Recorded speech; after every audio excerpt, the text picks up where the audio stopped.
Hello everybody, it's Non-Scene News here, and today we've got a lot of breaking updates today. So the first news is coming from the nuclear doctrine of Russia. So we've got some updates about it. So Russia's nuclear doctrine update is apparently mirroring the West. The Kremlin spokesman Peskov states that NATO countries themselves have led to Moscow tightening up its policies on nuclear strikes with their insane warmongering statements.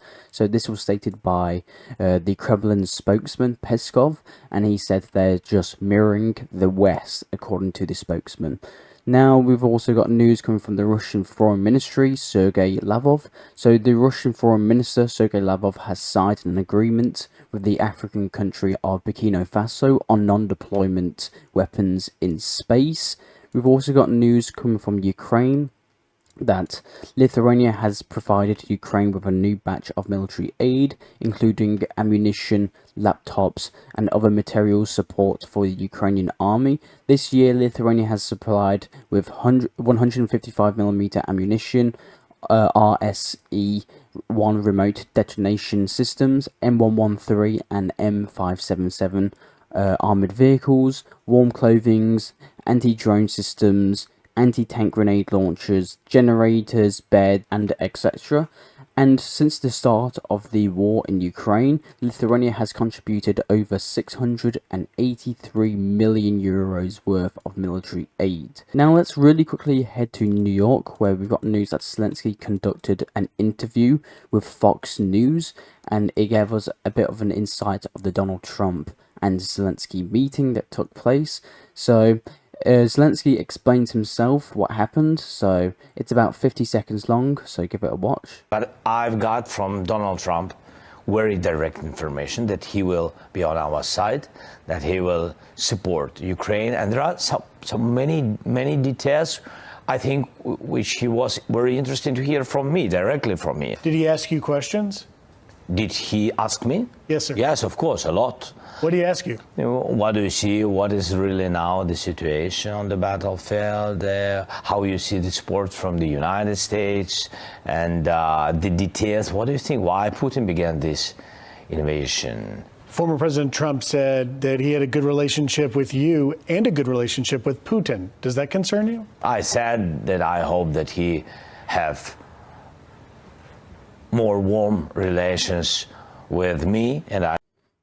First, Zelensky said Donald Trump is on Ukraine's side, and that he asked Zelensky a lot of questions, including the situation on the battlefield.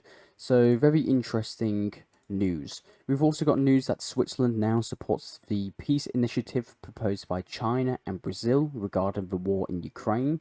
So the Brazil-China proposal is that the war should be stopped at the current front lines. So the border should be redrawn at the current front lines right here.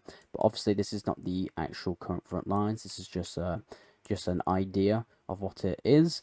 So we've got news that Switzerland has now joined and now supporting the peace initiative proposed by China and Brazil, which Zelensky has really, let's say, criticized. So, very interesting news. The last news is that Dutch F-16s are on their final flight over the Netherlands before being transferred to Ukraine. So if you can see here in the bottom left corner, you can see these F-16s do their final flight over the Netherlands before being transferred to Ukraine. There's been some sources stating that Netherlands will actually transfer up to 24 F-16 fighter jets, but we'll have to see soon.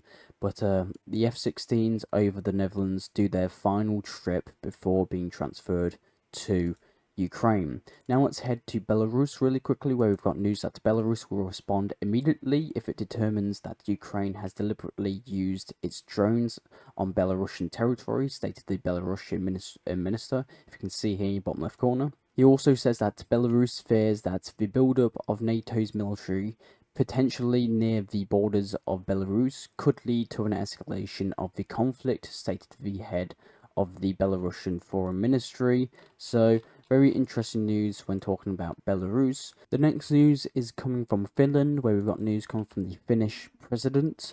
So the Finnish president of Finland stated that Russia will ultimately see Ukraine join NATO, but it's a gradual process.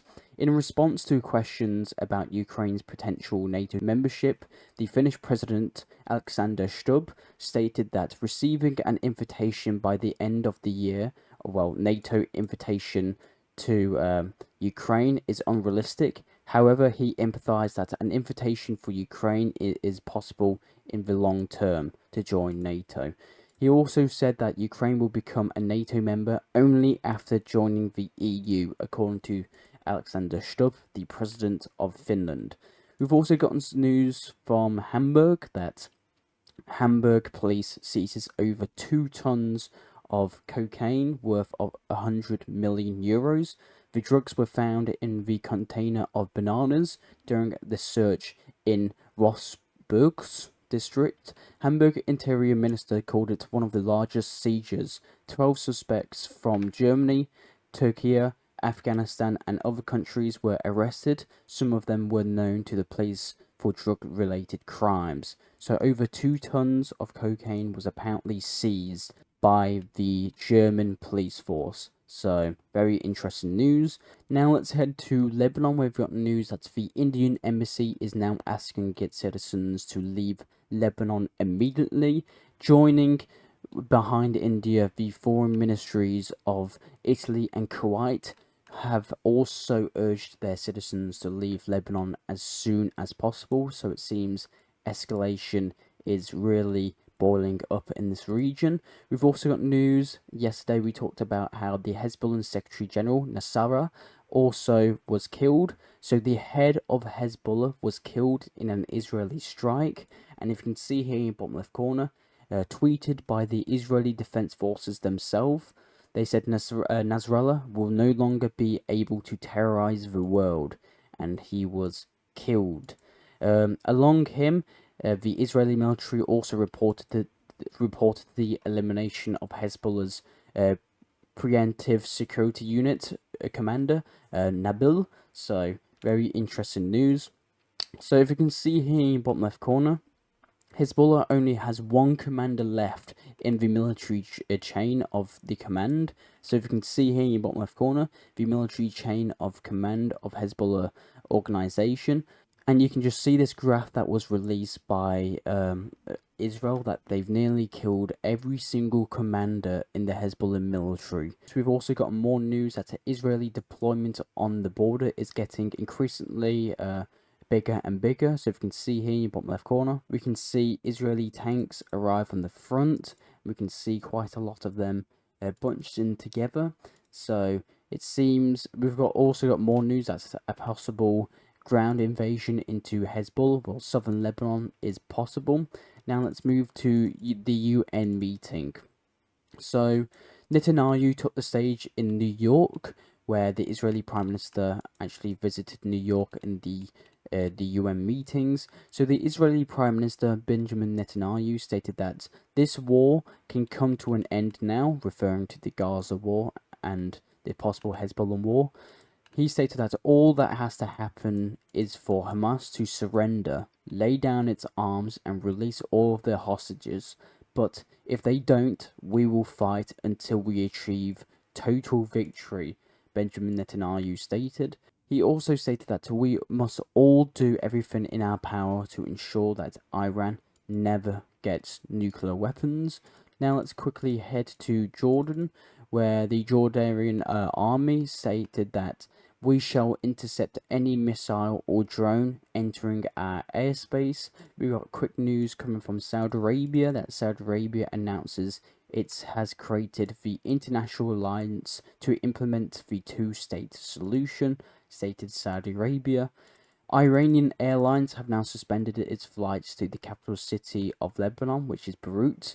We've also got news that the president of Iran stated that the order to kill Nasrallah was given by the US. He said that Washington will not be able to absolve itself of responsibility for the assassination of the Hezbollah leader.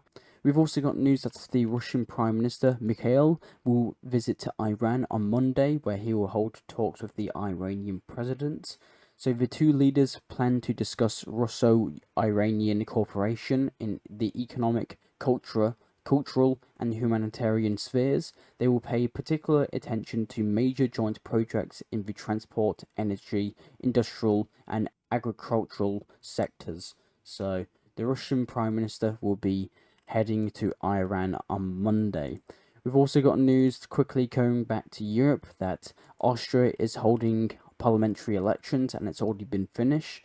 So today 6.35 million Austrians elect 183 deputies to the National Council. Polling stations opened in the morning, and by the end of the voting in Austria, the right-wing party, Freedom Party of Austria, has won.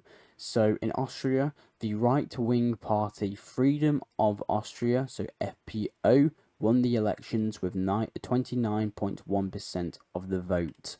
So the right-wing party has won the parliamentary elections in Austria.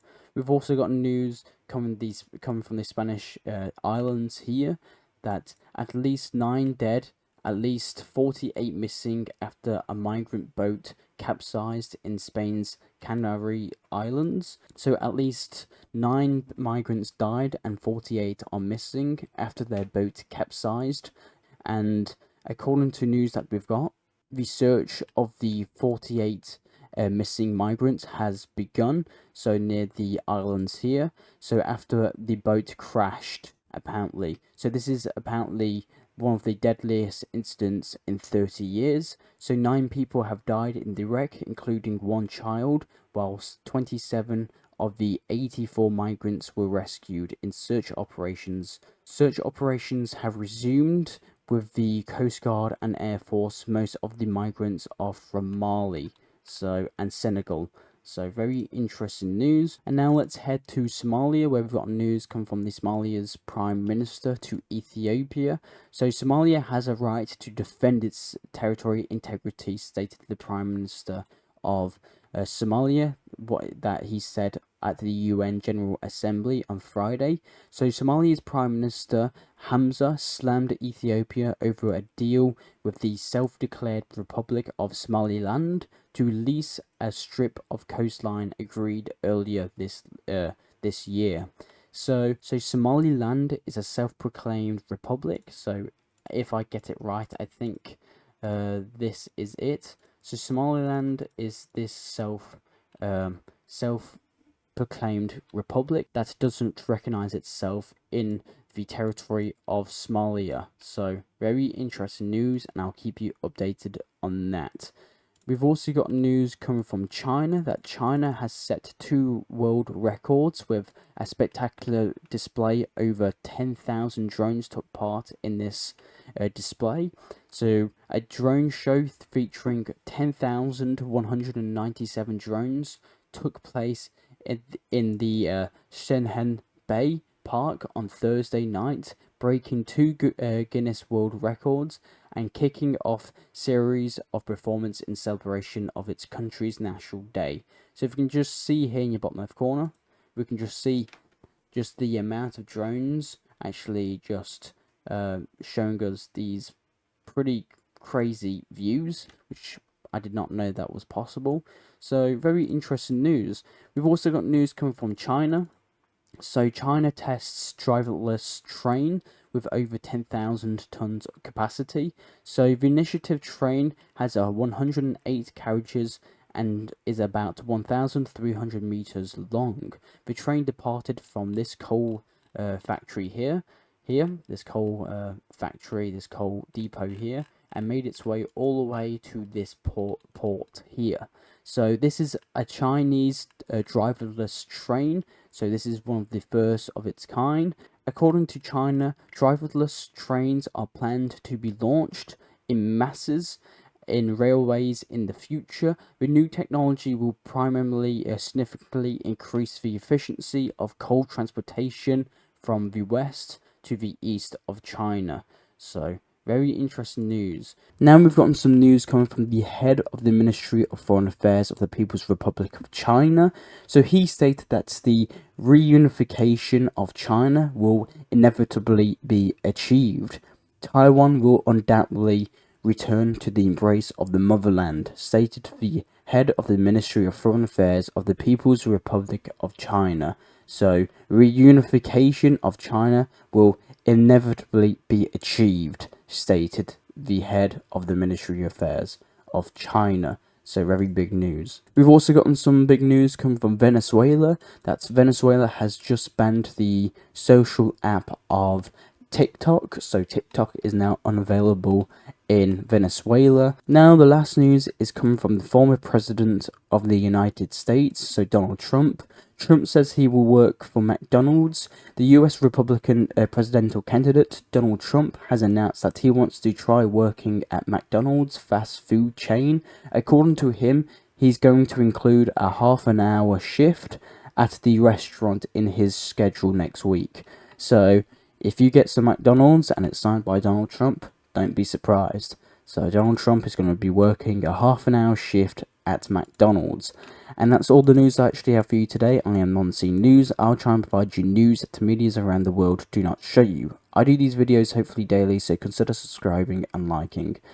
Thank you very much for watching, and I'll see you all later. Bye.